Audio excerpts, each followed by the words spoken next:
Left and right socks. What a world.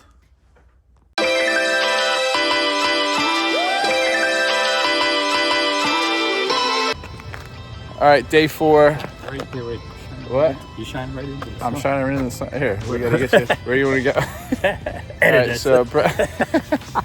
All right, so Brian, we're gonna go out today. We're gonna do 42 minutes. Oh, Zone 2 work today. Cool. We'll do 42 minutes of zone 2, so probably around 10:45 our mile. So nice and slow, nice and simple. What do you think?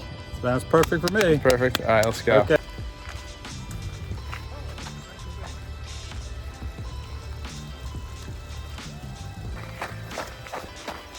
All right, Bri, so I know I said all zone 2, but we got this hill to get up, my friend.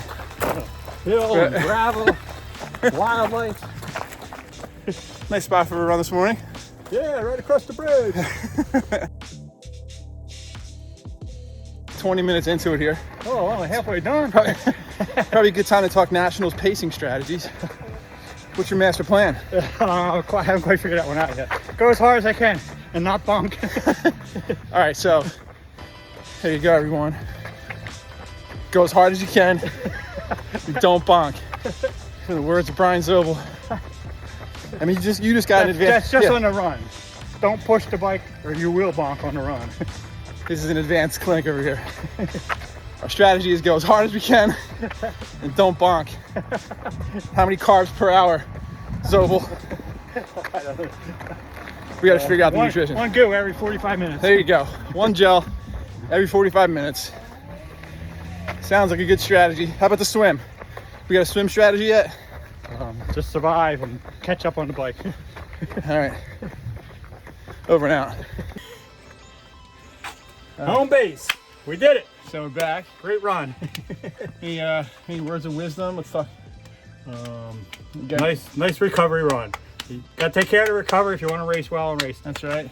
Got your big race coming this That's weekend? Right. Yeah. Another I one got this weekend. balance. My last one, number 20. Yeah. And then Nationals with this buck. Yeah. Well, tomorrow I'll be by myself for that. 3x6. Anyway, time to go get some recovery. Right. Not bad. Recovery drink. Take care. See ya.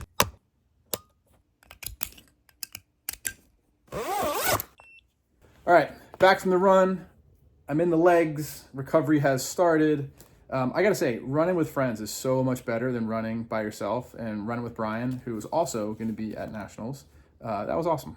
And hopefully we get another one of those in before the big day. All right, let's talk results and let's look at some numbers. So the goal of today's run was what we call a base run. So you're building up your aerobic base. So you're not trying to go too hard and trying to go too fast because you don't want your heart rate to go up.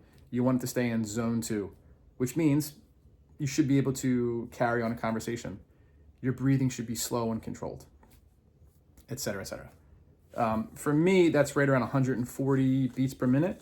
That's also the first time my breathing changes, right around 140, 141. So the goal was to stay at or below that. How did we do?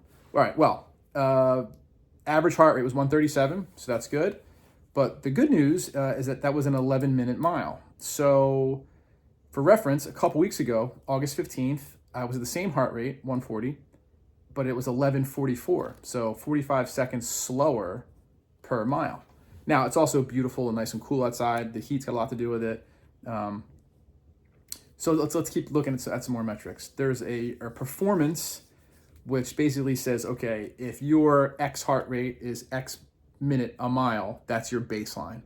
If you're running faster or your heart rate is lower, that means you must be improving. Your fitness must be improving. So I got a +4, so I was 4 above my baseline, which for me, the last couple weeks is I'm really happy with a +4.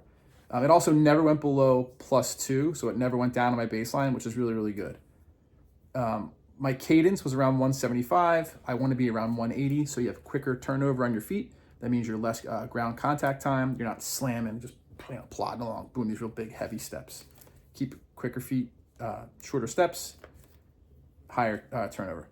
So let's look at the heart rate zones. 25 minutes of it was spent in zone 2, which is where I wanted to be. 13 was spent in zone 1, which is below, which is even better for recovery and a base.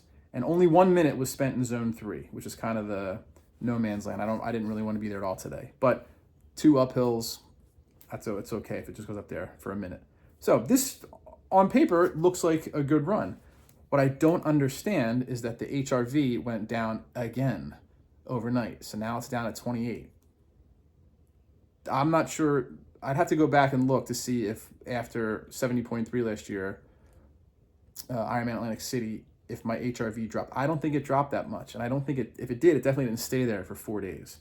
So, you know, your watch and your metrics are saying, hey, your body's not recovering. And then you go out for a run and the same metrics and the same watch is saying like, hey, that was great. You're way above your baseline. So keep on rocking. So I'm not a scientist. I don't know I just know from my own experiments over the last 7 years what to look for improvements. Right now, I'm confused, not gonna lie. Now, again, HRV is down low. It's the first week of school. Like I said, kids are stressed. I didn't get home until 9:30 last night. Kids at soccer. Fast shower, your heart rate's up when you go to bed. Maybe that's got something to do with it. It probably does. So what we're gonna do, I have a ton of work to do today. So I'm gonna sit here in the recovery legs and get work done and hopefully just recover over the rest of the day. Hopefully get a good night's sleep tonight. No kids sports late, which is good. I'm getting bed early. And we're gonna get a strength training session in before dinner. And aside from that, fingers crossed for better sleep. And who knows? We'll try again tomorrow. But if we're feeling good tomorrow, it's going to be a tempo run. So intervals, fast intervals. So anyway, that's the plan. Signing off for the day. See you tomorrow.